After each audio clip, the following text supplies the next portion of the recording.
The council chamber floated in the darkness of space like a jewel made of steel and glass. Inside, representatives from 47 different species sat in their designated seats watching the human who stood alone at the center platform. Ambassador Marcus Webb kept his hands clasped behind his back, his gray suit perfectly pressed, his face calm. He had been standing there for 3 hours while the Jothic presented their demands. High Commander Velcroth was massive, even by Jothic standards. His scales shimmered purple and black under the chamber lights, and his forearms gestured dramatically as he spoke. The translator device rendered his hissing voice into perfect galactic common. "The Jothic Dominion has been patient with the humans," Velcroth announced, his words echoing through the vast chamber. "We have watched them expand into territories that rightfully belong to older, wiser civilizations. We have tolerated their presence on worlds they have no business colonizing. But our patience has limits." Marcus said nothing.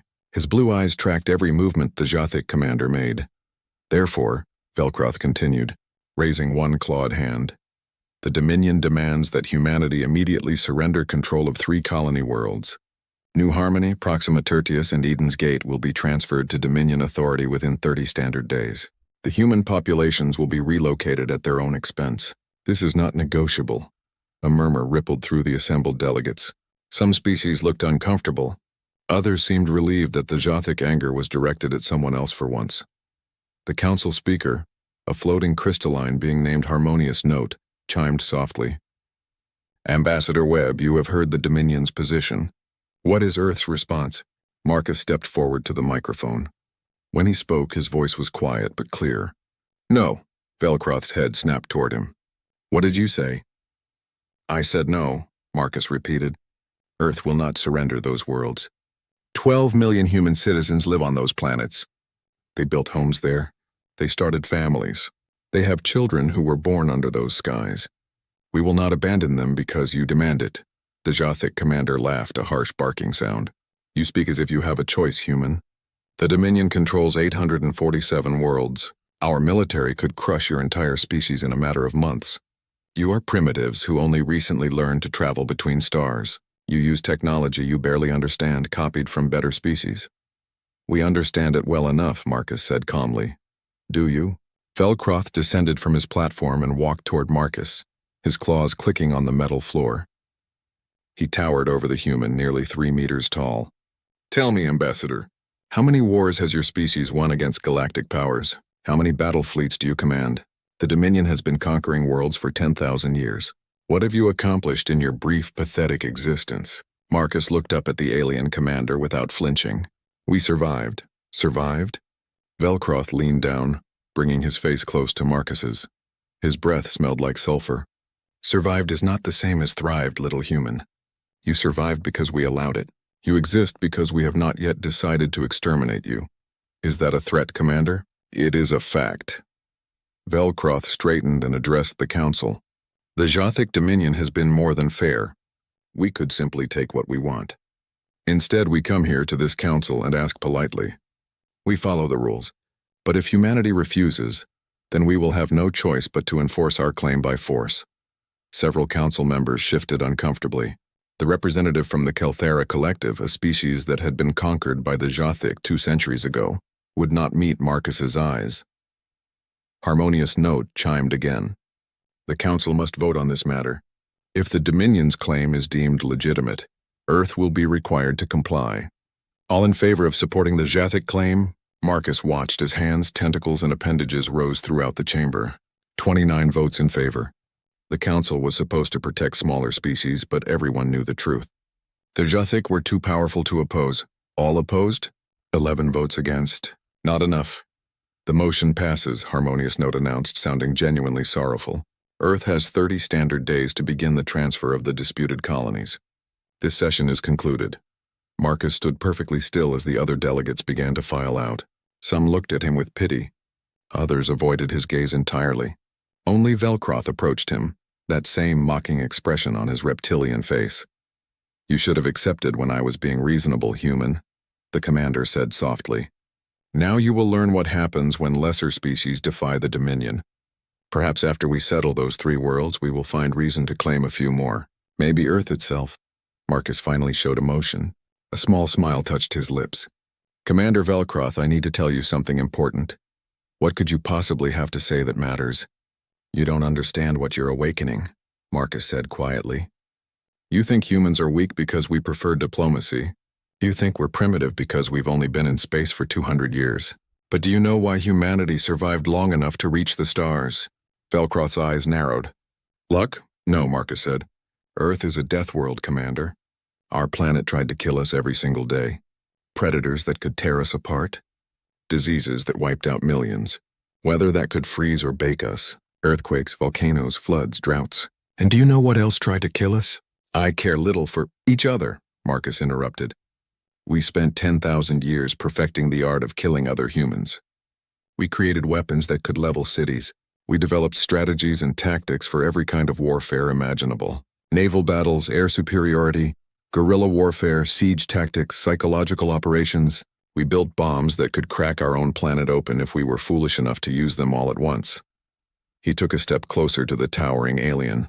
We didn't climb to the top of Earth's food chain by being reasonable, Commander. We did it by being the most dangerous, adaptable, stubborn creatures our world ever produced. I became a diplomat because I wanted to prove we could be better than that. That we could talk instead of fight. And now you threaten me? Velcroth laughed again. With words. How human. I'm not threatening you, Marcus said. I'm warning you. If you attack those colonies, if you hurt those people, you won't be fighting human diplomats anymore. You'll be fighting what we used to be, what we're still capable of being when someone pushes us too far. I look forward to it, Velcroth said, turning away. 30 days, human. Then we take what is ours. Marcus watched the Jothic commander leave. Around him, the chamber emptied until he stood alone on the platform. His hands were shaking now, though he'd kept them steady during the confrontation. He pulled out a small communication device and keyed in an encrypted channel to Earth. Web to Earth command. The Council voted against us. The Jothic have 30 days to comply with the transfer. I don't think they're going to wait that long. The response came quickly.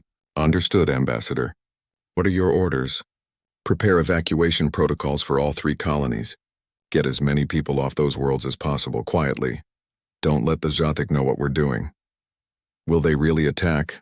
Marcus closed his eyes. Yes, they will. Velcroth wants to make an example of us. Show the galaxy what happens when you refuse the Dominion. Then what do? We get ready, Marcus said. And we hope I'm wrong about what happens next. 23 days later, Marcus was in his quarters aboard the diplomatic ship when the emergency broadcast came through. He was dreaming of home, of the ranch in Montana where he'd grown up when the alarms jolted him awake. All personnel, this is Priority 1 emergency broadcast, the ship's computer announced. We have confirmed reports of Jothic military action against human colony Proxima Tertius.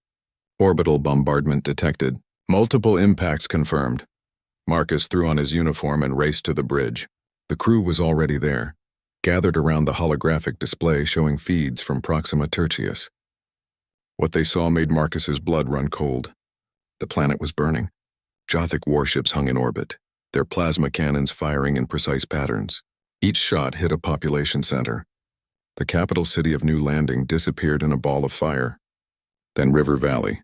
Then Hope Springs. One by one, the cities where humans had built their lives were erased from existence. How many? Marcus asked, his voice barely a whisper. The communications officer looked up, tears streaming down her face. The colony had 12,400 people. Evacuation got out about 6,000. The rest, she couldn't finish. Show me everything, Marcus said. For the next hour, he watched the genocide unfold. The Jothic were methodical, efficient. They didn't stop with the cities. They hit the farms, the research stations, the small towns scattered across the continents. When they were done, Proxima Tertius was a smoking ruin, its atmosphere choked with ash and radiation. Then the communication came through. Velcroth's face filled the screen, and Marcus could see the cruel satisfaction in his eyes. Ambassador Webb, the commander said. As you can see, the Dominion does not make empty threats. Proxima Tertius is now Dominion territory. You have 7 days to evacuate the remaining 2 colonies. If you refuse, they will share this world's fate. Marcus stood slowly. Everyone on the bridge was looking at him, waiting for orders, waiting for him to say something that would make sense of this horror. Record this, Marcus said to the communications officer. Direct channel to Velcroth. Make sure it's sent on every frequency the Dominion uses. He waited until the recording light blinked on, then spoke directly to the camera. His voice was steady, but there was something in his eyes that made his own crew step back. Commander Velcroth, this is Ambassador Marcus Webb. You just killed 6,000 human civilians. Men, women, and children who never threatened you, who never raised a weapon against your people. You murdered them to make a point. He leaned forward. So let me make a point of my own. I'm done being a diplomat. As of this moment, I'm requesting Earth Command authorize me as Supreme Theater Commander under Total War Protocols. And when they approve it, and they will approve it, I'm going to show you something. Marcus's smile was terrible to see. You wanted to know what humans are capable of when we're pushed too far, Commander. You wanted war? Then you're going to get war. Not the civilized kind that follows your precious galactic rules. Not the kind where we meet your fleets in honorable battle. You're going to get the kind of war that Earth perfected over 10,000 years of practice. He stood at attention, his voice dropping to a whisper that somehow carried more menace than a shout. I said you don't understand what you're awakening, Commander. Now you're going to learn. And when I'm done, when your empire is broken and your worlds are burning, you'll remember this moment. You'll remember that you had a choice. You chose war. So now you'll see your worlds reduced to cinders, just like you did to ours. He gestured and the transmission ended. The bridge was silent. Finally, the tactical officer spoke. Sir, that message. You just declared war on the most powerful empire in the galaxy, with their entire military. Their 847 worlds. Earth only has 32 colonies and maybe 500 warships. They'll crush us. Marcus walked to the viewport and stared out at the stars. Somewhere out there, Proxima Tertius was still burning. Somewhere out there. 6,000 of his people had died screaming. Maybe they will, he said softly. But not before I make them pay for every single life they took today. Send the message to Earth Command. Request authorization for Total War Protocols. And tell them to start activating everyone who served in the old wars. We're going to need people who remember how humans fought before we became civilized. His reflection in the viewport looked like a stranger. The diplomat was gone. In his place stood something older, something that had been sleeping for 2 centuries. Something that should have stayed asleep. Get me a fleet, Marcus Webb said, and may whatever gods exist forgive us for what happens next. Earth's War Council met in a bunker 3 kilometers beneath the Rocky Mountains. The room had been built during the old wars, back when humans still fought each other instead of exploring the stars. For 200 years it had been a museum. Now it was active again, and that fact alone told everyone how serious things had become. Marcus Webb stood at the head of the table, no longer wearing a diplomat's suit. Instead, he wore the dark gray uniform of Earth Defense Force, with rank insignia that hadn't been used since the unification. Supreme Theater Commander. In the old days, it meant someone who had authority over entire continents during wartime. Now it meant he could command humanity's entire military force. Around the table sat the leaders of Earth's government and military. Prime Minister Sarah Chen looked tired, her hands folded in front of her. Admiral James Rodriguez commanded the fleet. General Patricia Morrison led ground forces. Dr. Yuki Tanaka represented the intelligence services. They had all watched the footage from Proxima Tertius. They had all seen what the Jothic were capable of. The authorization is granted, Chen said quietly. Total War Protocols are now active. Commander Webb, Earth's military forces are yours to direct as you see fit. We have only one question. Can we win? Marcus looked at each of them in turn. Not if we fight them the way they expect. The Jothic Dominion has 847 worlds, 10,000 warships, and 10,000 years of experience conquering other species. If we meet them in traditional fleet battles, they'll destroy us. Then how do we fight them? Admiral Rodriguez asked. We fight them the way humans have always fought when we were outnumbered and outgunned, Marcus said. He activated the holographic display at the center of the table. It showed the galaxy, with Jothic territory marked in red. Human space was a tiny blue dot by comparison. We use every advantage we have. We study their weaknesses. We hit them where they're vulnerable. And we never ever fight fair. General Morrison leaned forward. Explain. Marcus pulled up files on the Jothic military structure.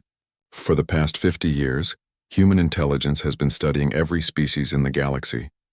We know how they think, how they fight, what they fear. The Jothic are warriors, but they're predictable. They believe in honor, in meeting enemies head-on, in crushing resistance with overwhelming force. That sounds like every military ever, Rodriguez said. Exactly, Marcus replied. They fight like humans used to fight 300 years ago.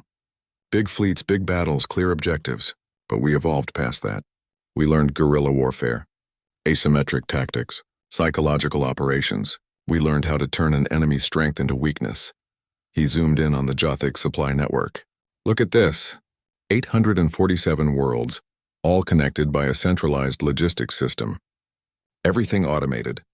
Food, fuel, ammunition, all moved by AI-controlled ships following predictable routes. They've been using the same system for 2,000 years because it's never failed them. Dr. Tanaka smiled. Because no one has ever tried to hack it.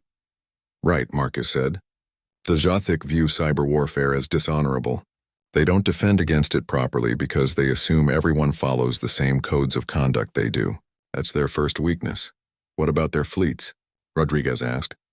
Even if we disrupt their supply lines, they still have enough firepower to glass every human world. Marcus's expression hardened. Then we make sure they never get the chance to use it. We're not going to defend our worlds, Admiral. We're going to attack theirs. The room went silent. You want to invade Jothic territory? Chen said slowly. Marcus, that's suicide. Not invade, Marcus corrected. Destabilize. The Dominion controls 847 worlds, but most of those worlds didn't join willingly. They were conquered. The populations are oppressed, angry, waiting for any sign that the Dominion can be beaten. We're going to give them that sign. He pulled up intelligence reports on Jothic-occupied worlds. 312 of their worlds have active resistance movements. Another 200 have populations that would rebel if they thought they had a chance. The Jothic keep control through fear and military presence, but their military is spread thin. They rely on their reputation more than actual force. So we shatter that reputation, General Morrison said, understanding dawning in her eyes. Exactly, Marcus confirmed. We hit soft targets, supply depots, automated mining stations, communications relays, nothing with significant military defense. We move fast, strike hard, and disappear before they can respond. Every attack is broadcast across the galaxy. Every victory shows the other conquered species that the Dominion can bleed. Admiral Rodriguez studied the display. It could work, but we'd need perfect intelligence on their positions, their patrol routes, their response times. We'd need to know where they're vulnerable before we strike. We have it, Dr. Tanaka said. She activated her own display. Human intelligence has been inside Jothic systems for 20 years. We have detailed maps of every installation, every patrol route, every weak point in their defensive network. We did it because we wanted to understand them, to be prepared for any threat. Now we use that knowledge as a weapon. There's something else, Marcus said. The Jothic have a weakness that's psychological. They're a warrior culture. Everything is about honor, strength, and dominance. When they win, they're unstoppable. But when they lose, when they're humiliated, they become unstable. Their commanders make mistakes. They overreact. They divide their forces trying to respond to threats everywhere at once. He pulled up a tactical analysis. We're going to make them angry. We're going to hit them in ways that insult their pride, and we're going to use that anger against them. Prime Minister Chen stood and walked to the display. She looked at the red territory, so vast compared to humanity's small presence. You're talking about fighting an entire empire with psychological warfare and sabotage. What happens when they get tired of chasing us and just start destroying human worlds one by one? They'll try, Marcus said quietly. That's why we evacuated as many people as we could from our vulnerable colonies. That's why our remaining colonies are fortified and ready to fight. But more importantly, that's why we're going to move faster than they can respond. By the time they organize a strike against us, we'll have already hit 10 of their worlds. He looked around the table. I'm not going to lie to you. People are going to die. Human and alien. This kind of war is ugly, brutal, and exhausting. But it's the only way we can win. The Jothic have numbers and firepower. We have speed, intelligence, and the element of surprise. And hate, General Morrison added softly. They killed 6,000 of our people. Every soldier, every pilot, every Marine knows someone who died on Proxima Tertius. That's fuel for this war. Yes, Marcus agreed. But we can't let hate make us stupid. We fight smart. We fight cold. We do what needs to be done and nothing more. The goal isn't to exterminate the Jothic. It's to break their empire so badly that they beg for peace. Admiral Rodriguez stood. When do we start? 3 days, Marcus said.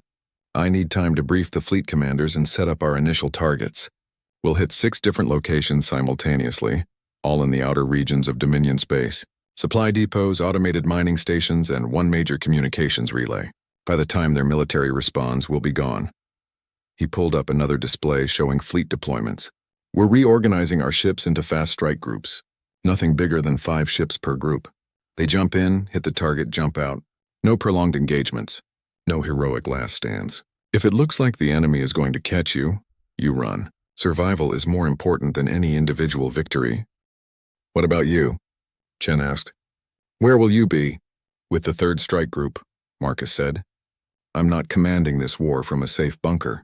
I need to be out there seeing what works and what doesn't, making decisions in real time. Dr. Tanaka frowned. That's a risk, Commander. If you're captured or killed, then someone else takes over, Marcus interrupted. But I need the crews to know I'm not asking them to do anything I won't do myself. This is going to be hard enough without them thinking their commander is hiding while they die. The meeting continued for hours. They discussed targets, tactics, communications protocols, and contingency plans. They argued about ethics and strategy. They planned for victory and prepared for defeat. When they finally adjourned, it was late evening. Earth's sun was setting over the mountains above them. Marcus walked out onto an observation platform carved into the mountain face. The sky was brilliant orange and red, and he could see the lights of Denver in the valley below. Somewhere up there, beyond the atmosphere, ships were gathering. His fleet, his responsibility. Admiral Rodriguez joined him, handing him a cup of coffee. Having second thoughts? Every single second, Marcus admitted. I was a Marine for 12 years, Admiral. I've seen combat. But I became a diplomat because I believed we could solve problems without killing people. Now I'm planning a war that could kill millions. Valcroth started this war, Rodriguez said. You're just finishing it. Maybe, Marcus said. Or maybe I'm proving him right. Maybe humanity really is just primitives with stolen technology. Primitives who know how to kill efficiently. You know what I think? Rodriguez said. I think you're someone who tried peace first. You stood in that council chamber and asked for a diplomatic solution. They chose violence. They killed our people. Now you're doing what you have to do to protect the rest of humanity. That's not primitive. That's just necessary. Marcus took a sip of coffee. It was terrible, the way military coffee always was, and somehow that was comforting. 3 days, Admiral. Then we find out if I'm a genius or a madman. Could be both, Rodriguez said with a slight smile. The best military commanders usually are. 3 days later, Marcus stood on the bridge of the EDS Retribution, watching the countdown timer approach 0. Around him, the bridge crew worked in focused silence. They were professionals, trained for exactly this kind of operation. But Marcus could see the tension in their shoulders, the way their hands moved just a little too quickly over their controls. All strike groups report ready, the communications officer said. Awaiting your order, sir. Marcus looked at the tactical display. 6 different targets, spread across 3 sectors of Jothic space. 6 different strike groups, each waiting for his command. After this, there was no going back. Humanity would be at war with the most powerful empire in the galaxy. He thought about Proxima Tertius, about 6,000 people who would never go home, about children who died because someone wanted to make a political point. All ships, Marcus said clearly. Execute, jump. Show them what humans do when you threaten our families. The Retribution jumped into hyperspace and the war began. When they emerged, they were in the Kelthera system, home to one of the Dominion's major supply depots. The facility was massive, a space station the size of a small moon surrounded by automated defense platforms. It supplied 40 different Jothic military bases. Defense platforms activating, the tactical officer reported. We have incoming fire. Don't bother shooting back, Marcus ordered. Weapons, transmit the override codes Dr. Tanaka provided. Let's see if 20 years of intelligence work was worth it. The weapons officer entered the codes. For a moment, nothing happened. Then the defense platform stopped firing. Their targeting systems went dark. Then they rotated slowly and began firing on the supply depot itself. It worked, someone whispered in amazement. Helm, take us in close, Marcus said. Communications broadcast this on all Dominion frequencies. I want everyone to see this. As the retribution approached, the defense platforms systematically destroyed the supply depot's docking bays, weapons arrays, and reactor cores. The massive station began breaking apart, pieces spinning off into space. 20 years of supplies gone in 15 minutes. Sir, Jathic patrol ships are responding, the tactical officer reported. ETA 12 minutes. More than enough time, Marcus said. Launch the message drones, then plot a jump to the rally point. Let's go visit our next target. The drones launched, spreading in different directions. Each one carried a recording of the attack, showing how easily humans had turned Dominion technology against itself. Within hours, those recordings would spread across the galaxy. As the retribution jumped away, Marcus allowed himself a small smile. Reports were already coming in from the other strike groups. All 6 attacks had succeeded. 0 human casualties. 6 major Dominion facilities destroyed. Communications, open a channel, Marcus said. Direct to High Commander Velcroth, wherever he is. When the channel opened, Marcus spoke directly into the camera. His voice was calm, almost friendly. Hello, Commander. This is Marcus Webb. Remember me? I'm the diplomat you threatened. The primitive you said couldn't possibly stand against your empire. He gestured at the footage playing behind him, showing the destroyed supply depot. Today we destroyed 6 of your facilities. Tomorrow we'll destroy 6 more. The day after that, another 6. And we'll keep going until you understand what you've done. He leaned forward. You wanted war, Commander. You wanted to show the galaxy what happens when someone defies the Dominion. So now I'm going to show you what happens when you threaten humanity. You said you wanted to see our worlds reduced to cinders? Then watch as we reduce yours. Marcus smiled, and it was not a kind expression. You're fighting the species that invented total warfare, Commander. And we're just getting started. See you tomorrow. The transmission ended. Around him, the bridge crew was silent, watching him with something like awe. Set course for the next target, Marcus said quietly. And someone find me every piece of intelligence we have on Jathic military psychology. I want to know exactly what makes them angry. Because we're going to use it. As the retribution jumped through hyperspace, Marcus stood at the viewport watching the stars blur past. He thought about what he'd become, about the line between necessary and monstrous, about whether winning was worth the cost. Then he thought about Proxima Tertius again, about children who would never grow up, about families who died together. And he pushed those thoughts away, buried them deep where they couldn't make him hesitate. There would be time for guilt later. For now there was only war. 2 months into the war, High Commander Velcroth paced in his command center aboard the flagship Eternal Dominance. The room was designed to be impressive, with walls that showed tactical displays of the entire Dominion. Those displays had become painful to look at. Red warning indicators dotted the map like a spreading disease. Another attack, his second-in-command reported, her voice tight with frustration. The mining station at Vrelka. 3 human ships appeared, disabled our defenses, destroyed the station, and jumped away before our patrol could respond.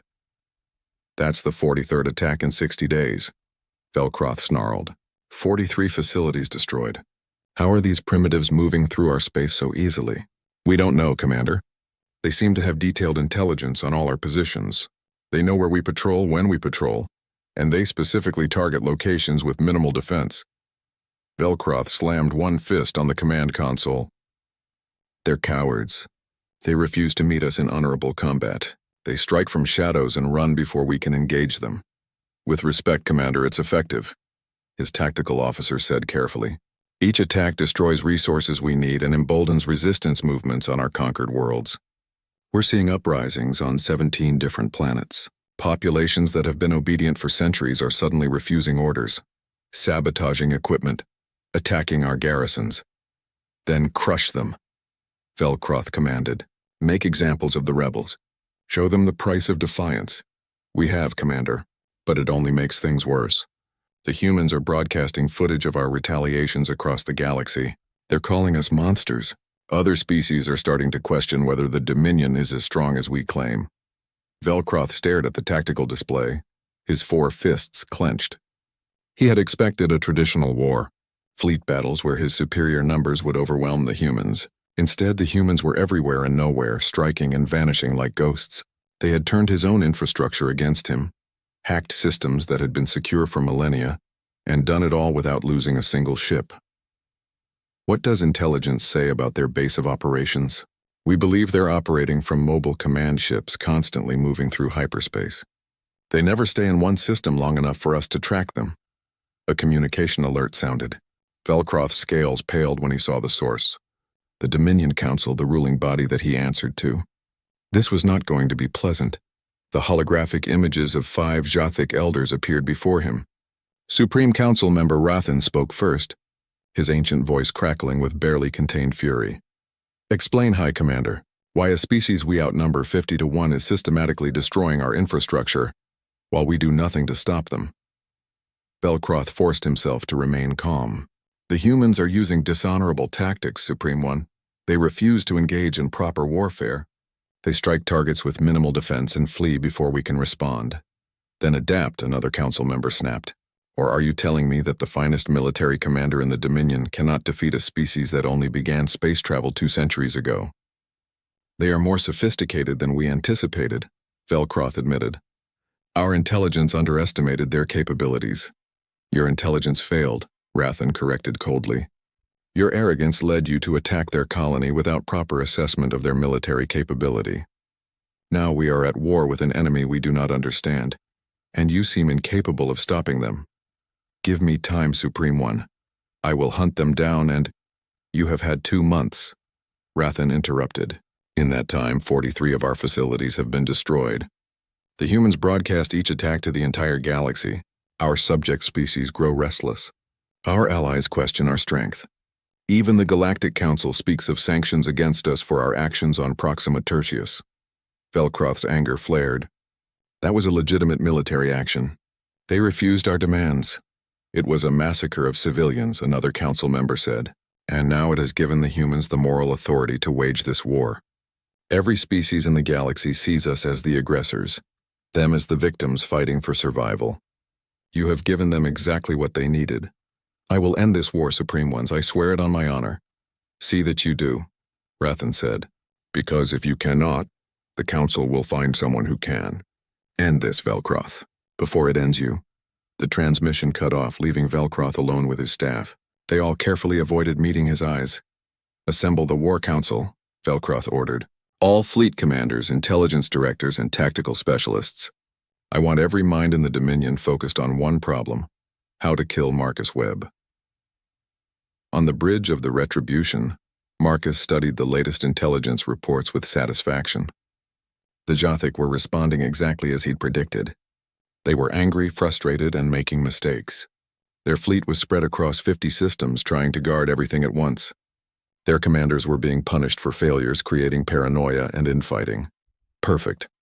Sir, incoming transmission, the communications officer said. It's flagged as urgent, source is Jothic territory. Let's see it. The image that appeared was not Velcroth. Instead, it showed a Kelthera, one of the species the Dominion had conquered centuries ago. The alien's blue skin was marked with scars, and his eyes held a desperate hope. Human fleet, this is Resistance Cell 17 on Kelthar Prime. We intercepted your broadcasts. We know you're fighting the Dominion. We want to help. Marcus leaned forward. I'm listening. We have intelligence on Dominion military installations in our sector. Positions, patrol routes, defense capabilities. We can help you strike targets that will hurt them badly. In return, we ask only that you give us weapons and support. Help us free our world. This was the moment Marcus had been waiting for. The Dominion's conquered subjects were reaching out, ready to rebel. The question was whether to accept their help and risk getting pulled into dozens of simultaneous uprisings. Dr. Tanaka, what's our assessment of the Kelthara resistance? Marcus asked. The intelligence officer pulled up files. They're legitimate, sir. Operating for 3 decades, primarily peaceful resistance until now. If we support them, other cells on other worlds will likely reach out as well. Which means spreading our forces even thinner, Admiral Rodriguez noted. We're already stretched trying to hit multiple targets. But it also means the Dominion has to spread their forces, Marcus countered. Right now they're trying to catch us. If 20 worlds suddenly erupt in rebellion, they'll have to choose between chasing us and holding their empire together. He made his decision. Open a channel to the Kelthera. When the connection was established, Marcus spoke clearly. Resistance Cell 17, this is Supreme Commander Marcus Webb. We will provide you with weapons and tactical support. In return, you provide us with intelligence and coordinate your actions with our operations. When we hit Dominion targets in your sector, you strike at the same time. Make them fight on two fronts. The Kelthera's expression showed pure relief. Thank you, Commander. You don't know what this means to us. We've waited so long for someone to stand against the Dominion. We're not standing against them, Marcus corrected. We're tearing them down, piece by piece, world by world, until they beg us to stop. Over the next 3 weeks, 17 different resistance cells reached out to the human fleet. Marcus provided each one with weapons, equipment, and coordination. He didn't give them false hope. He told them honestly that many would die, that the Dominion would retaliate viciously, that this was going to be bloody and brutal. Every single cell agreed anyway. They had lived under Jathic rule for too long. Now they saw a chance for freedom, and they were willing to die for it. The results were dramatic. When the human 5th Strike Group hit a weapons depot in the Vrelka system, the local Kelthera resistance simultaneously sabotaged the planetary defense grid. When the 2nd Strike Group destroyed a communications relay, resistance fighters on 3 nearby worlds launched coordinated attacks on Dominion garrisons. The Jathic military was overwhelmed. They had to send ships to put down rebellions instead of chasing human raiders. Commanders had to choose between pursuing enemies and defending their own bases. The Empire was being pulled apart from within, but the Jathic were learning. They started leaving trap facilities, places that looked vulnerable but were actually heavily defended. The human 7th Strike Group jumped into what looked like an undefended supply depot and found themselves facing a Jathic battle group. Marcus watched the tactical feed as the 7th fought for their lives. They were outgunned 5-1. The commander was Lieutenant Sarah Chen, the Prime Minister's daughter. She'd insisted on serving despite her mother's objections. 7th Strike Group, this is Webb. Pull back. Don't engage. Jump to emergency coordinates. Negative, Commander. Chen's voice came back, strained but steady. They're jamming our hyperspace drives. We need 90 seconds to break through. Then you run conventional engines for those 90 seconds, Marcus ordered. Full reverse thrust. Get out of their weapons range. Sir, we can take them. If we... That's an order, Lieutenant. Run. He watched as the 7th Strike Group turned and burned hard away from the ambush. The Jathic gave chase, but the human ships were faster. After 87 agonizing seconds, the 7th jumped to safety. Marcus exhaled slowly. That had been too close. Sir? Incoming transmission from Velkroth, the communications officer said. He's broadcasting on all frequencies. Velkroth's face appeared on the screen, his expression triumphant. Commander Webb, did you think we would not learn from your tactics? That was just the first trap. We have 20 more scattered throughout our territory. Eventually, you will spring one you cannot escape. And when you do, I will personally watch your ship burn. The transmission ended. Around the bridge, the crew looked worried. If the Jathic were setting traps, their mission just got much more dangerous. He's bluffing, Dr. Tanaka said, studying the tactical data. They don't have the resources to adequately defend 20 facilities, while also managing rebellions and chasing our other groups. Maybe 5 real traps maximum. That's still 5 chances for our people to die, Marcus said. We need to change tactics. No more hitting obvious targets. From now on, we focus on attacks that have secondary effects. Like what? Admiral Rodriguez asked. Marcus pulled up a display of the Jathic mining operations. Asteroid mining is automated, right? Processing stations that take raw ore and refine it into usable materials. Yes, and they're usually lightly defended because they're so remote. Exactly, Marcus said. But what happens if we don't destroy the stations? What if we reprogram them? Understanding dawned on the intelligence officer's face. We turn them into weapons. Use their mining lasers and processing equipment to cut up the asteroids into precise chunks, then launch them at specific targets. The Dominion uses predictable shipping lanes, Marcus continued. If we position these modified asteroids along those lanes, we can create a debris field that makes hyperspace travel dangerous. They'll have to reroute their entire logistics network. That could take months. It's brilliant, Tanaka said. We turn their own resources into obstacles, and they can't just destroy the stations because they need them. More than that, Marcus added. Each station we reprogram is one more thing they have to worry about. They'll have to send ships to inspect every station, verify it hasn't been compromised. That spreads them even thinner. The new strategy was implemented over the following weeks. Human strike groups stopped destroying facilities and started taking them over. Mining stations became automated weapons platforms. Communications relays were hacked to broadcast resistance messages. Processing facilities were reprogrammed to produce faulty equipment that would fail under stress. The Jothic Dominion had conquered 847 worlds over 10,000 years of expansion. They had faced countless enemies and defeated them all, but they had never faced an enemy like humanity, an enemy that didn't fight for territory or resources, but fought to break them psychologically, an enemy that turned their own infrastructure into a weapon against them. In his command center, Velcroth watched his empire crumble one piece at a time. His officers brought him reports of failures, betrayals, and defeats. 3 more worlds in open rebellion, 7 supply lines disrupted, a fleet commander executed for incompetence, another lost to what his troops were calling space madness, driven to paranoia by months of chasing ghosts. He pulled up footage of Marcus Webb studying the human's face. This was the diplomat who had stood in the council chamber and tried to negotiate peace. The man Velcroth had mocked for his weakness. Now that same man was systematically destroying everything Velcroth had spent his life building. "We underestimated them," his second-in-command said quietly. "The intelligence reports were wrong. The humans aren't primitives.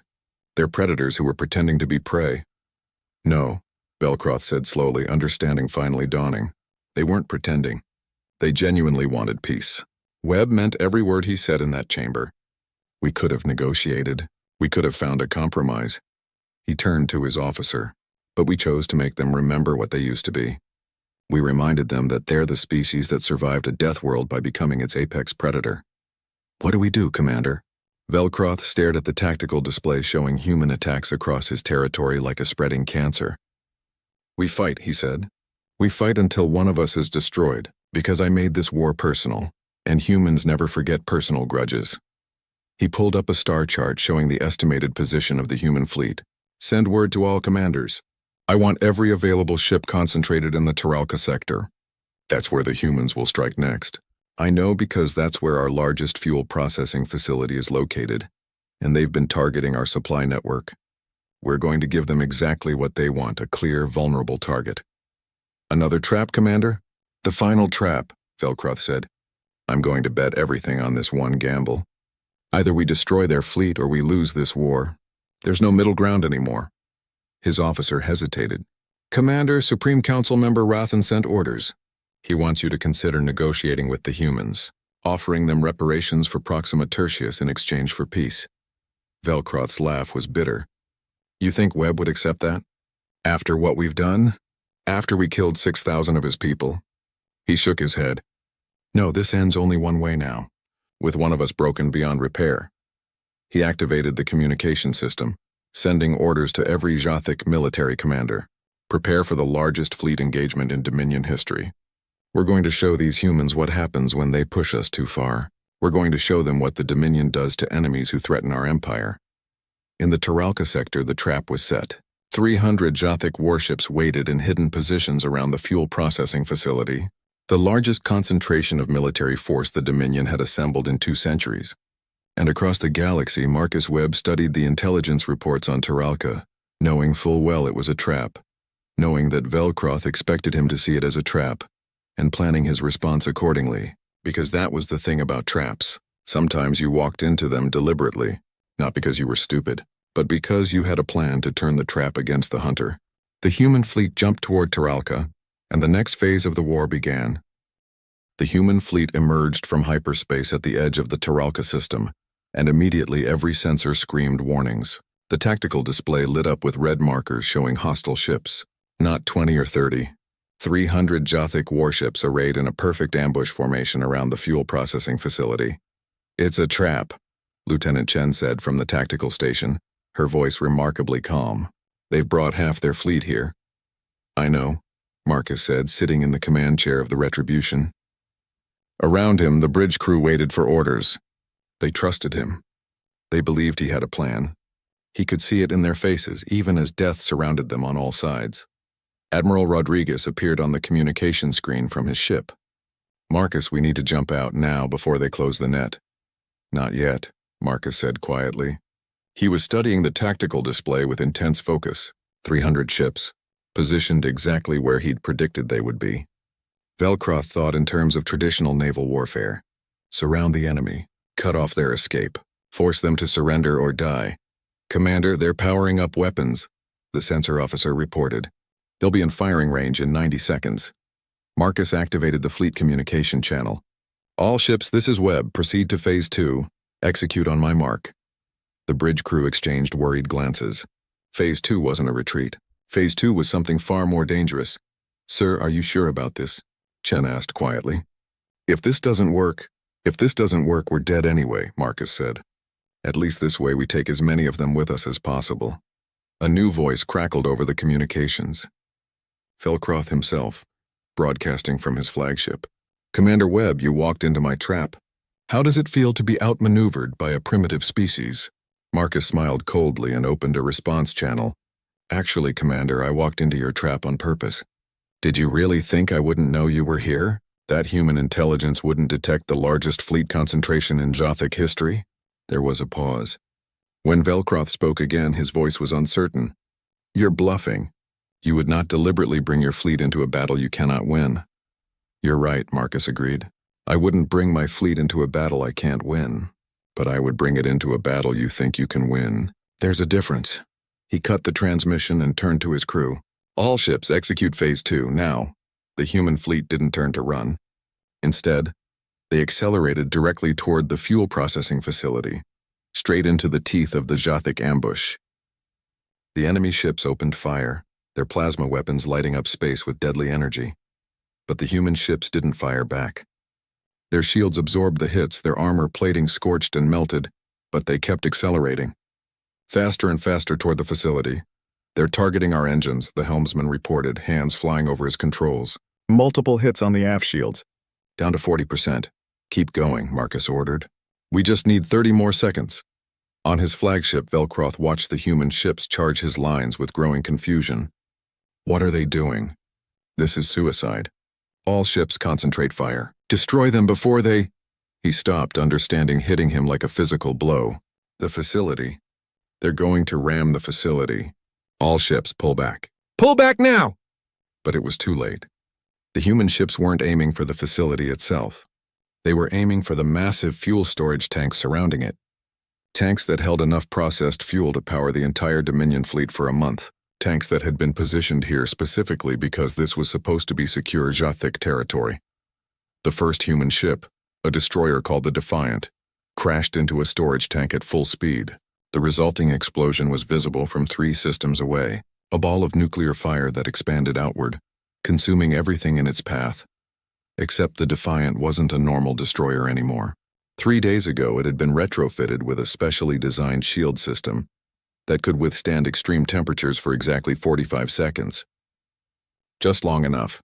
As the explosion expanded, the Defiant emerged from the fireball, its hull glowing red but intact, and continued accelerating away from the blast zone. Behind it, 5 more human ships struck 5 more fuel tanks in perfect coordination. The Terralka system became a sun. All ships, emergency jump, Marcus commanded. Execute now. The human fleet vanished into hyperspace just as the explosions merged into one massive detonation. The shockwave caught the Jothic fleet like toys in a hurricane. Ships tumbled through space, their shields overloaded, their hulls buckling from the heat and pressure. 216 Jothic warships were destroyed instantly. Another 63 were damaged so badly they would never fight again. Only 21 ships escaped, including Velcroth's flagship. The human fleet reassembled at a rally point 3 systems away. Marcus stood on the bridge watching the damage reports come in. They'd lost the Defiant and 2 other ships, 78 human lives. In exchange, they destroyed or disabled nearly 90% of the Jothic trap force. Casualties? He asked quietly. 78 confirmed dead, Lieutenant Chen reported, her voice thick with emotion. Another 200 wounded. But sir, we just destroyed 2/3 of the Dominion's military capability in one engagement. Marcus closed his eyes. 78 more names to add to the list. 78 more families who would receive the worst news possible. But the alternative had been worse. If they'd run, Velcroth would have chased them across the galaxy, killing them slowly. This way, they'd broken the Dominion's ability to wage war. Send a message to all Jothic channels, Marcus said. Record this. When the camera activated, he spoke directly to it, his voice tired but resolute. Commander Velcroth, I told you this would happen. I told you that humans don't fight fair. We fight to win. You brought 300 ships to kill my fleet. Now most of those ships are debris. He leaned forward. This is what total war looks like, Commander. This is what happens when you push humans too far. We gave you chances to negotiate. We offered you peace. You chose massacre. So now you get to watch your empire burn. The transmission ended. Around him, the bridge crew was silent. They'd won the greatest victory in human military history, but the cost was written on every face. Sir, incoming transmissions from across the galaxy, the communications officer said. Multiple sources. Some are from Jothic territory. Play them. The first message was from the Galactic Council. Harmonious Note's crystalline voice carried shock and horror. Commander Webb, the Council demands an immediate explanation for the destruction of the Taralka system.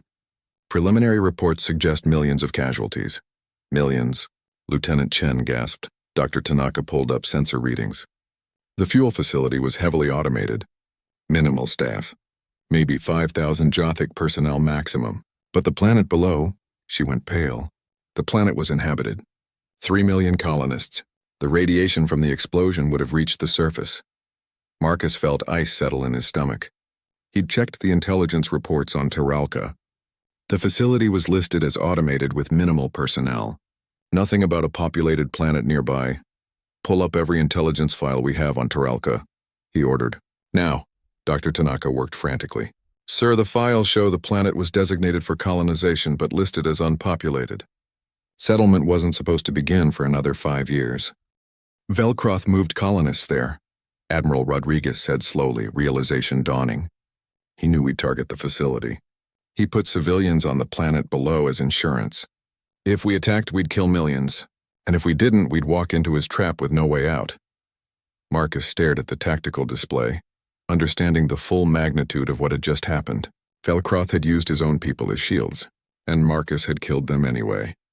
3 million, he whispered. I just killed 3 million people. You didn't know they were there, Chen said urgently. This is on Velcroth. He put them in harm's way. Does that matter?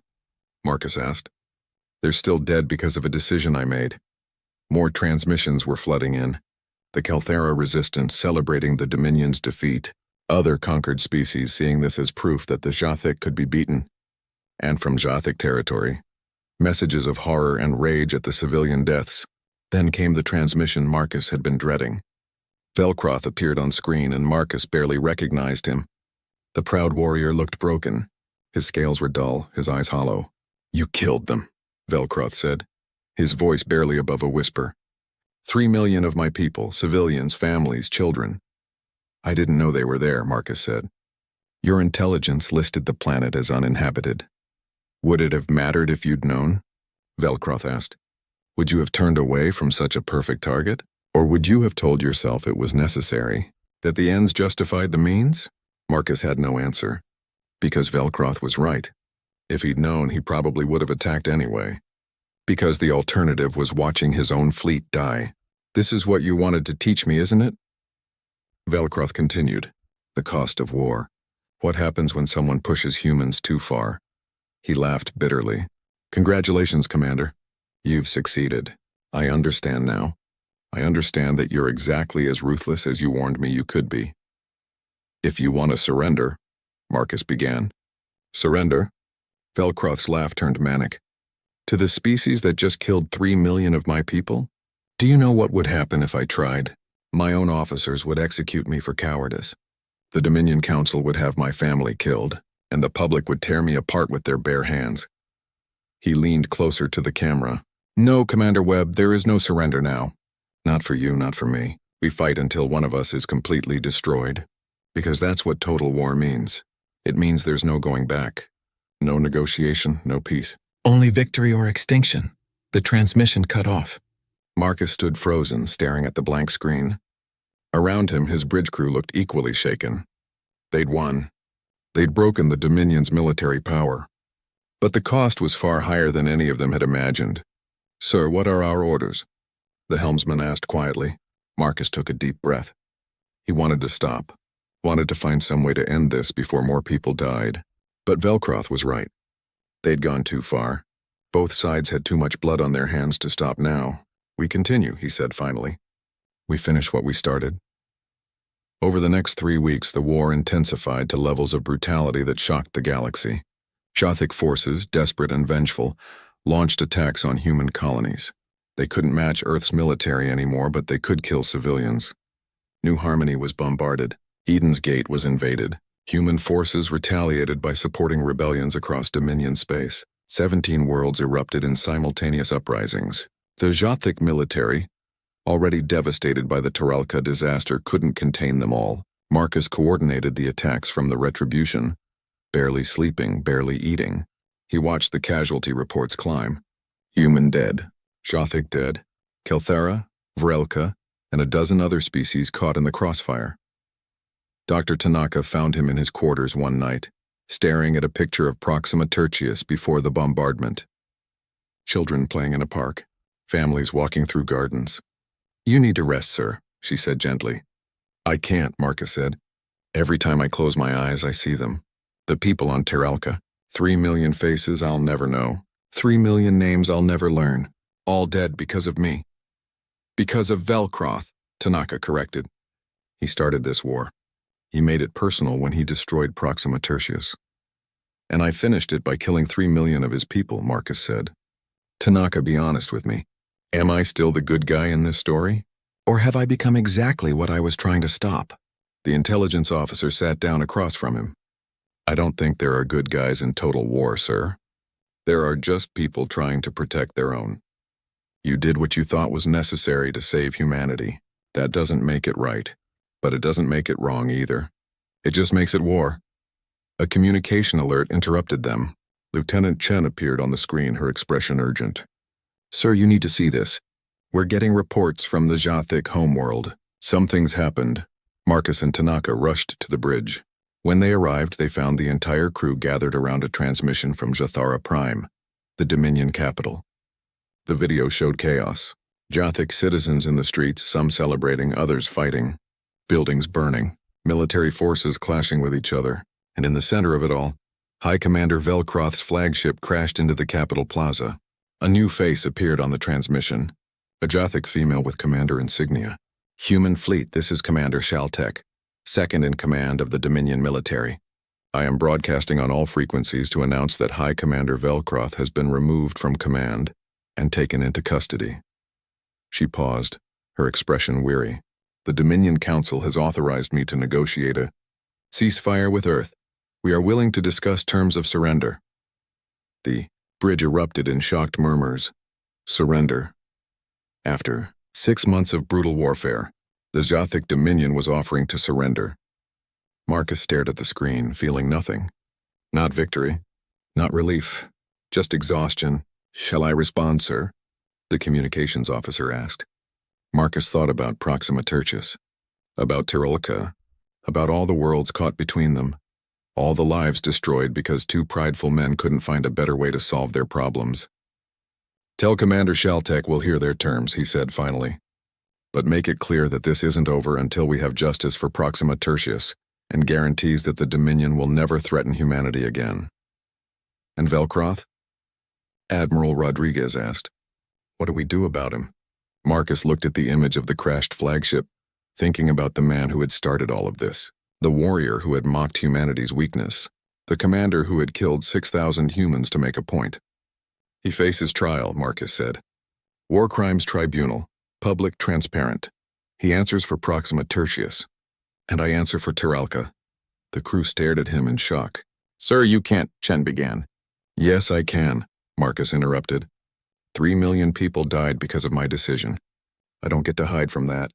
If Velcroth faces justice, so do I. That's what honor means. That's what separates us from them. He turned to Rodriguez. Admiral, assume command of the fleet. Coordinate with Commander Shaltek on ceasefire terms. I'm going to Jathara Prime to negotiate the peace personally. That's incredibly dangerous, Dr. Tanaka protested. You'd be at their mercy. I know, Marcus said. But someone has to end this war. And it should be the person who turned it into what it became. As the Retribution prepared to jump to the Jothic homeworld, Marcus stood at the viewport one last time, looking out at the stars. Somewhere out there, the galaxy was watching, waiting to see if humans and Jothic would find peace or burn each other to extinction. He thought about what he'd told Velcroth that day in the council chamber, about how humans had climbed to the top of Earth's food chain, about what they became when pushed too far. He'd been right. But being right didn't make the cost any easier to bear. "Take us in," he ordered quietly. "Let's end this war, one way or another." The Retribution emerged from hyperspace above Jathara Prime, and Marcus Webb got his first look at the Dominion homeworld. It was beautiful, in a harsh way. Purple oceans, black continents, 3 moons hanging in a blood-red sky. Under different circumstances, he might have appreciated it. Instead, all he could think about was the 3 million people who had died on Terralca. "Sir, we're being hailed by Planetary Defense," Lieutenant Chen reported. "They're asking for confirmation of your identity and purpose." "Tell them, Supreme. Commander Marcus Webb is here to negotiate peace terms with Commander Shaltek. I'm coming down alone." "Alone?" Admiral Rodriguez appeared on the communication screen from his ship. "Marcus, that's insane. You'll be surrounded by people who want you dead." "I know," Marcus said calmly. "But if I bring an armed escort, it looks like I don't trust them. That's no way to start peace negotiations. This has to be about trust, not force." "After everything that's happened, you think trust is possible?" Marcus smiled sadly. "No, but we have to try anyway. Because the alternative is fighting until one of us is extinct. I've seen enough death, Admiral. I'm done killing." An hour later, Marcus stood in a shuttle descending toward the capital city. Through the viewport, he could see the damage from the recent fighting. Buildings with blast marks, crashed ships, fires still burning in some districts. The Jothic had been fighting each other as much as they'd been fighting humanity. The shuttle landed in a military complex on the outskirts of the city. As the ramp lowered, Marcus straightened his uniform and walked out to meet his hosts. A group of Jothic soldiers waited, their weapons held ready but not aimed at him. Behind them stood Commander Shaltek. She was smaller than Velcroth, but her presence was just as commanding. Her scales were deep blue, marked with scars that spoke of many battles. When she spoke, her voice carried authority that needed no translation device. "Commander Webb, you are either very brave or very foolish to come here." "Probably both," Marcus admitted. "Thank you for agreeing to meet with me." "I did not do it for you," Shaltek said bluntly. "I did it because my people are exhausted, because 17 of our worlds are in open rebellion, because our military is shattered and our economy is collapsing, because if this war continues, the Dominion will cease to exist." She gestured toward a building. "Come, the council is waiting, and so is Velcroth." Marcus followed her through corridors lined with armed guards. They all watched him with hatred in their eyes. He was the human who had killed millions of their people, the enemy who had broken their empire. If Shaltek gave the order, they would tear him apart gladly. The council chamber was vast, with walls that showed the night sky above. 5 Jothic elders sat on elevated platforms, looking down at Marcus with expressions ranging from anger to resignation. And in the center of the room, surrounded by guards, stood Velcroth. The former High Commander looked terrible. His scales were dull and cracked. His 4 arms were bound in restraints. But his eyes still burned with fury when he saw Marcus. "So the human comes to gloat," Velcroth said bitterly, "to see the mighty Dominion brought low by primitives and their dirty tactics." "I came to end the war," Marcus said quietly. "That's all."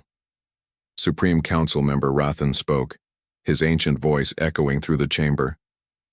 "Commander Webb, we have brought you here to discuss terms of peace. But first, we require your testimony. This council is determining Velcroth's fate. He stands accused of crimes against the Dominion, of reckless military action, of using civilian populations as shields, of failures that nearly destroyed our civilization. And what about the human?" Velcroth demanded. "He killed 3 million of our people. Where are the charges against him?" "There will be charges," Marcus said, surprising everyone. I'm not hiding from what I did at Taralka. I made a tactical decision that resulted in massive civilian casualties. That's a war crime and I should face justice for it. The council members exchanged glances. Clearly they hadn't expected that response. You admit your guilt? Rathan asked carefully. I admit responsibility, Marcus corrected. Guilt implies I had better options. I didn't. Your fleet was waiting to destroy my ships. The intelligence I had said Taralka was uninhabited. But that doesn't change the result. 3 million people died because of my orders. I have to answer for that. How noble, Velcroth sneered. The human warrior playing at honor. But we both know the truth, don't we, Webb? You did what you had to do, just like I did at Proxima Tertius. We're the same, you and I, both willing to kill millions for what we believe is right. Marcus looked at him steadily. No, Velcroth, we're not the same. You attacked Proxima Tertius to make a political point, to show the galaxy what happens when someone defies the Dominion. Those 6,000 people died because of your pride. At Taralka, I was trying to end the war, to stop more death. I made a terrible mistake, but my intent was defense, not conquest. Intent? Velcroth laughed harshly. You think intent matters to the dead? To the families who burned? To the children who will never grow up? No, Marcus said quietly.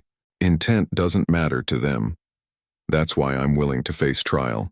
That's why I'm here in your capital, surrounded by people who want me dead. Because the dead deserve justice, even if justice means I pay with my life. The chamber fell silent. Even Velcroth seemed at a loss for words. Commander Shaltek stepped forward. The council must decide on several matters. Velcroth's fate, Webb's fate, and the terms of peace between our peoples. Let us begin with testimony. Commander Webb, tell us how this war started from your perspective. For the next 3 hours, Marcus testified. He described the council meeting where the Jothic demanded surrender of human colonies, the threats Velcroth made, the destruction of Proxima Tertius, his authorization of total war protocols. Every battle, every decision, every terrible moment that had led them to this point. Then Velcroth testified. He described his perspective of humanity's arrogance, their rapid expansion into space, his belief that the Dominion needed to act before humans became too powerful. The council vote that authorized force, his decision to make an example of Proxima Tertius. I wanted them to fear us, Velcroth said. To understand that the Dominion was not to be challenged. I thought one demonstration of force would be enough. That they would surrender the remaining colonies and accept their place in the galactic order. Instead, you created an enemy willing to burn everything to defeat you, Rathan said coldly. Yes, Velcroth admitted. I underestimated them. I thought diplomats were weak. I didn't understand that humans only became diplomats because they were trying to escape what they used to be. When I pushed them, they reverted to their nature, and their nature is terrifying. Marcus felt the weight of those words. Velcroth was right. Humans had spent 2 centuries trying to be better than their violent past. But when threatened, they'd become exactly what they feared becoming. Rathan turned his attention to Marcus. Commander Webb, you claim you acted in defense, but your tactics went beyond defense. You supported rebellions across our territory. You turned our own infrastructure against us. You destroyed not just military targets, but the foundations of our civilization. Was all that necessary? Yes, Marcus said without hesitation. Because you weren't going to stop. Even after we started winning, Velcroth kept attacking our colonies. Kept killing our people. The only way to end the war was to break your ability to fight.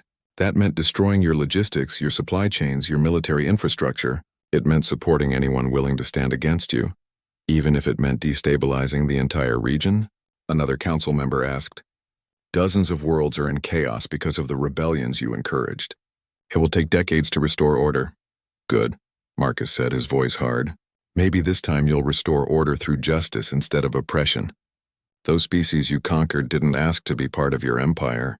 They fought for their freedom because you gave them no choice. I just gave them the tools to fight. Velcroth strained against his bonds. You speak of justice? Of freedom? You killed 3 million of my people! I know, Marcus shouted back, his composure finally cracking. I know what I did.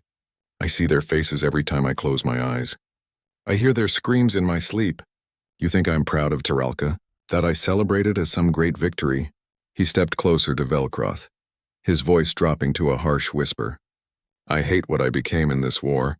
I hate that I was good at it. I hate that I made decisions that killed millions and would make those same decisions again if I had to. But you know what I hate most? I hate that you made it necessary. That you killed 6,000 of my people and forced me to become a monster to stop you from killing more. The two commanders stood face to face, both broken by the war they'd waged. Around them, the council watched in silence. Finally, Rathan spoke. This council has heard enough.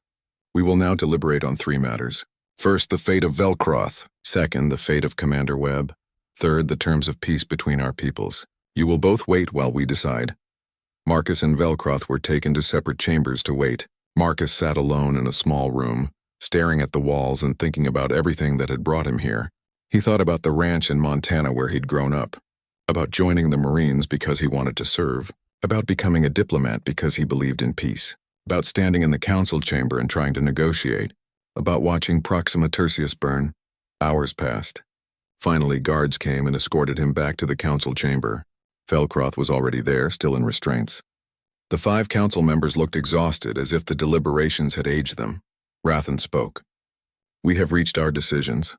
First, regarding High Commander Velcroth, you are found guilty of crimes against the Dominion, specifically, unauthorized military action that endangered our civilization, misuse of civilian populations as military shields, and failures of command that resulted in catastrophic losses. Your rank is stripped. Your honors are forfeit.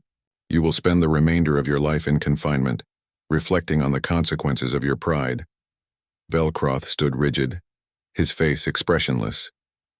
But Marcus saw the pain in his eyes. For a warrior like Velcroth, losing his honor was worse than death.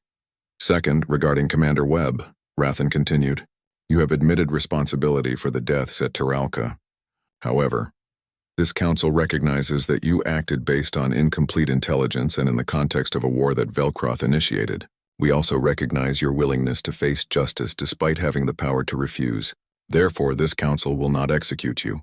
However, you will face trial at a neutral tribunal, where representatives from multiple species will determine appropriate consequences. Marcus nodded. That was fair.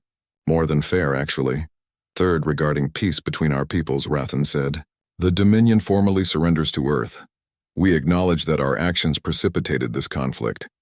We agree to the following terms. Immediate cessation of all hostilities. Payment of reparations to Earth for Proxima Tertius and other colonies damaged in the war. Reduction of our military to defensive forces only. Release of all conquered species who wish independence. And submission to oversight by a coalition of neutral species to ensure compliance with these terms. The council member paused.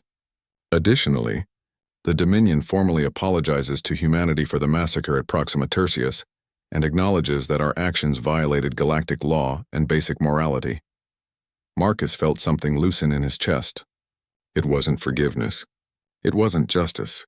But it was acknowledgement, recognition that what happened at Proxima Tertius was wrong.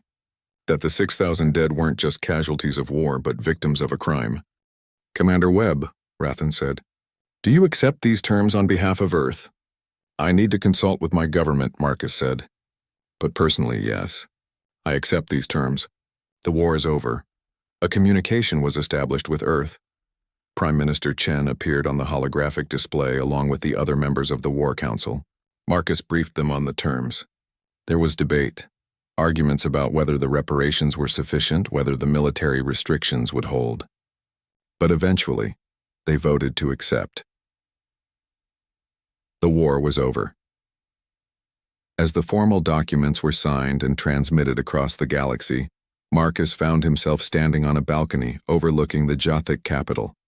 Commander Shaltek joined him, carrying 2 cups of something that looked like tea. A traditional Jothic drink, she explained. We share it with worthy opponents after battle. It symbolizes respect. Marcus accepted the cup. The liquid was bitter but warming. Your people will hate you for surrendering. Some will, Shaltek agreed. Others understand that I saved the Dominion from complete destruction. In time, perhaps they will forgive me, or perhaps they will remove me from command as they did Velcroth. Either way, I made the right choice. How do you know it was right? Because we're both still alive to question it, Shaltek said. War makes everything simple. Enemy and ally. Right and wrong. Victory and defeat. But peace is complicated. It requires living with uncomfortable truths and accepting that there are no perfect answers. She looked at Marcus. You know, when this war started, I thought humans were weak. Velcroth told us you were primitives who relied on technology you didn't understand, that your diplomacy was a sign of cowardice. What do you think now? I think humans are terrifying, Shaltek said bluntly. You don't just fight. You study your enemy, find their weaknesses, and exploit them with surgical precision. You turn their own strengths into vulnerabilities. You fight with a cold calculation that even the most hardened warrior finds disturbing. She sipped her drink. But I also think you're capable of mercy. You could have destroyed us completely. Instead, you offered terms that let us survive. That takes strength of a different kind. They stood in silence, watching the sun set over a capital city that bore the scars of civil war. In the distance, work crews were already repairing damaged buildings. What will you do now? Shaltek asked. Face trial for Taralka, Marcus said. Accept whatever punishment is decided. After that, if I survive, I'm going home. Back to Montana. Back to the ranch where I grew up. I'm going to try to remember what it was like to be the person I was before all this. Do you think that's possible? Marcus thought about the question. About the 6,000 dead on Proxima Tertius and the 3 million dead on Taralka.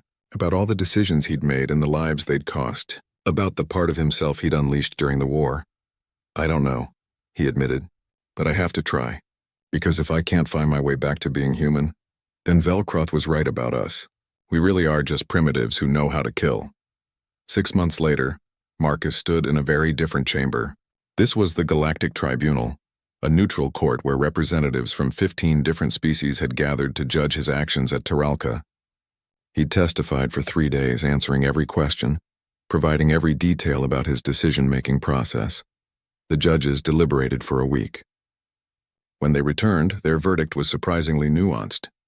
Yes, Marcus had killed 3 million civilians. Yes, he should have verified the intelligence about Taralka more thoroughly. But they also acknowledged the context of the war, the limited time he had to make decisions, and Velcroth's deliberate use of civilians as shields. The sentence was this. Marcus Webb would serve 5 years in a neutral facility, helping to rebuild worlds damaged by the war. He would use his strategic mind to coordinate humanitarian efforts instead of military ones. It was punishment, but also a chance for redemption. Marcus accepted the sentence without complaint. 3 years later, Marcus supervised the construction of a new city on Kelthar Prime, one of the worlds that had rebelled against the Dominion. The Kelthara had gained their independence in the peace agreement. Now they were building a new society, and Marcus was helping them plan infrastructure that would last generations. A young Kelthara approached him one day, carrying a small memorial stone. Commander Webb, I wanted to thank you. My family was freed because of what you did, because you fought for us. Marcus looked at the stone. It bore names. Kelthara, who had died in the rebellion, fighting for freedom. I didn't fight for you, Marcus said gently. I fought for humanity. Your freedom was a consequence, not a goal. Does that matter? The young Kelthara asked.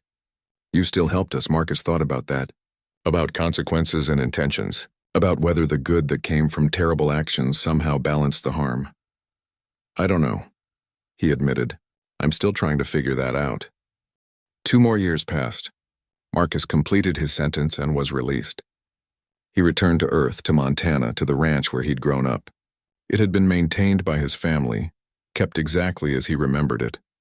He spent his days working the land, fixing fences, tending animals. Simple work that required no tactical decisions or strategic planning. At night, he sat on the porch and watched the stars, thinking about everything that had happened. The galaxy had changed. The Jothic Dominion had fragmented into smaller states, some more democratic than others. Dozens of species had gained independence. The Galactic Council had reformed, with humans now holding a permanent seat and veto power. The balance of power had shifted entirely, but the cost had been enormous. 6,000 human dead on Proxima Tertius, 3 million Jothic dead on Taralka, countless others caught in the crossfire, entire worlds destabilized. generations traumatized by war. One evening, Marcus received an unexpected visitor. An old Jothic, scales faded with age, approached his porch. It took Marcus a moment to recognize him. Velcroth.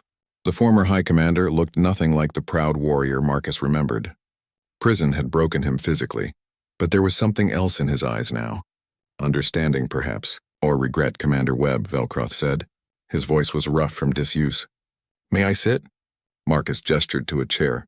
They sat together in silence, watching the sun set over the Montana hills. They released me, Velcroth said finally. Medical grounds. I don't have long left, I'm sorry, don't be. I deserve worse than death. Velcroth looked at Marcus. I came here to tell you something. In prison, I had time to think. About what I did. About why I did it. About the consequences, he paused. I told myself I was protecting the Dominion, that humanity was a threat that needed to be contained. But the truth is simpler. I was afraid. Afraid that humans would surpass us. Afraid that the Dominion's 10,000 years of dominance would end. So I lashed out, trying to stop the inevitable, and in doing so I destroyed everything I was trying to protect. Marcus said nothing. There was nothing to say. You asked me once if I knew what I was awakening, Velcroth continued. I didn't. I thought I was fighting primitives. Instead, I was fighting a species that had survived 10,000 years of their own worst impulses. A species that had learned to channel their violence into something focused and terrible. He looked at the stars. I awakened something that should have stayed sleeping. And 3 million of my people paid for my arrogance. 6,000 of mine paid for yours, Marcus said quietly. Yes, Velcroth agreed. We're both monsters, Webb. Both responsible for horrors that will echo through history. The only difference is that you tried to be something better first. I never did. They sat together until full dark, two old warriors carrying the weight of the dead. When Velcroth finally stood to leave, he offered Marcus one last piece of wisdom.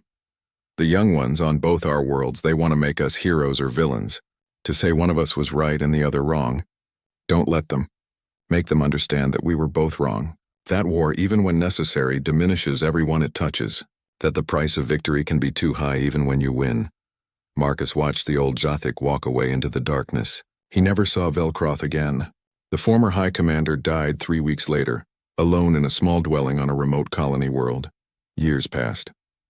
Marcus grew old on his ranch, rarely speaking about the war. But occasionally, young officers from Earth's military would visit, asking for advice. He always told them the same thing. Never forget that the enemy is someone else's family, someone else's friend, someone else's child. War should always be the last option, because once it starts, you can't control what you become. I went to war to save humanity and I succeeded, but the cost was becoming something less than human myself. He showed them recordings of Proxima Tertius burning, of Terralca's explosion, of all the deaths and destruction. This is what war looks like when you win, he would say. Remember that. Remember the cost. And do everything in your power to find another way. On his 80th birthday, Marcus received a communication from the Galactic Council. They were establishing a memorial for all those who died in the Human-Jothic War. They wanted his input on the design. Marcus thought carefully about his response. Finally, he sent them a single sentence. Make sure it shows everyone's faces.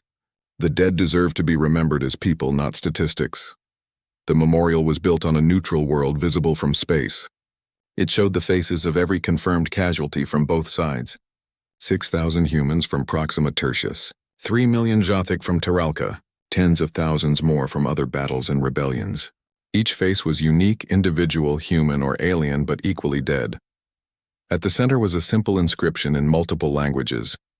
Here we remember the cost of pride, the price of fear, and the wages of war. May those who come after us find wisdom we did not. Marcus visited the memorial only once at its dedication.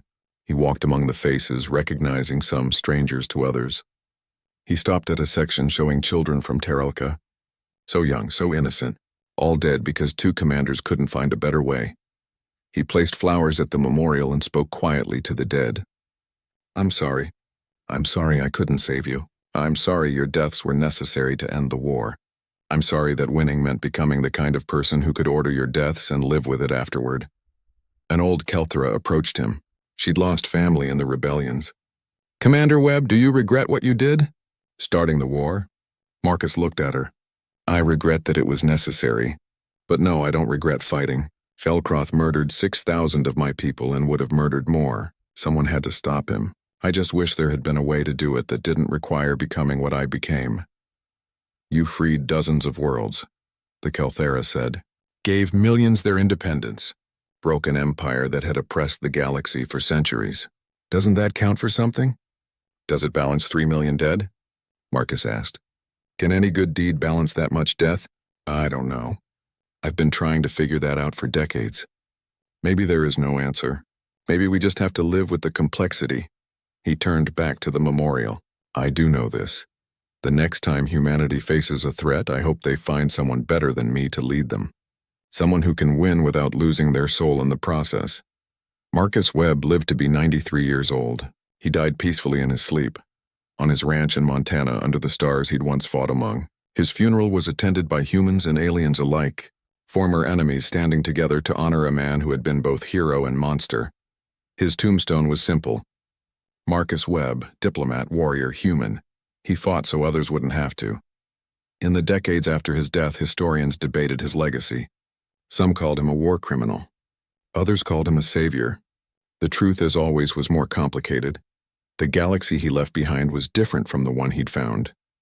More free, more democratic, but also more aware of humanity's capacity for violence. Other species watched Earth with careful respect, remembering what humans did when pushed too far. And on Proxima Tertius, rebuilt by Jathic reparations and human determination, children played in parks and gardens. They didn't know the names of those who had died there, didn't understand the price that had been paid for their peaceful lives. Perhaps that was how it should be. The next generation shouldn't carry the weight of the past. They should build something better. In a museum on Earth, Marcus Webb's uniform hung in a display case. On the wall beside it was his final report to Earth Command, written in the weeks after the war ended. We won. We saved humanity from an empire that wanted to dominate us. But the victory came at a cost I never anticipated. We proved we could fight as brutally as any species in the galaxy. We proved we could win wars through intelligence, ruthlessness, and willingness to do whatever was necessary. To the next generation, we fought so you wouldn't have to. We became weapons so you could remain human. Remember Proxima Tertius. Remember Teralca. Remember what we did and why we did it. And never ever let it happen again. Find a better way. Be the humans we should have been. Build a galaxy where diplomacy succeeds and wars become footnotes in history. We showed the galaxy what humans can do when we go to war. Now show them what we can do when we choose peace. May you never need to walk the path I walked. May you never have to make the choices I made. May you build something better from the ashes we left behind. Signed, Marcus Webb, former Supreme Commander, Earth Defense Forces. Just a man who tried his best and wishes he'd been better.